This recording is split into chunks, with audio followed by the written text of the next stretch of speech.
وشنبق لنبق طبينا ويم العالم جينا وسبلت عندهم وشدينا. طبعا اليوم عندنا سبلت حبايبي، تعالوا ويانا خلينا نشوفكم. هنا طبينا الغرفة، هذا السبلت القديم راح نفتحه نذبه بالزبالة ونخلي واحد جديد. هنا مثل ما تشوفون رحنا جبنا الكرتون الجديد مال سبلت الكارير، وهذا الكارير القديم باع عليه الغبار اللي عليه الا فول وعلى حسب الوصول. هنا مثل ما تشوفون حبايبي فتحناه وذبيناه بعيد وان شاء الله عالزبل.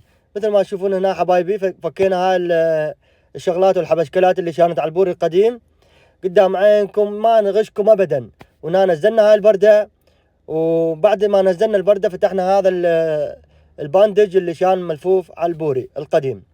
بعد ما فكيناه حبايبي حاولنا ننزل البوري ونفتح الشيفرات مال البوري اللي مربوط على الداخلية. هنا حبايبي فتحناها وجاي نسولف ويا منو، ويا الجماعة الموجودين بالبيت.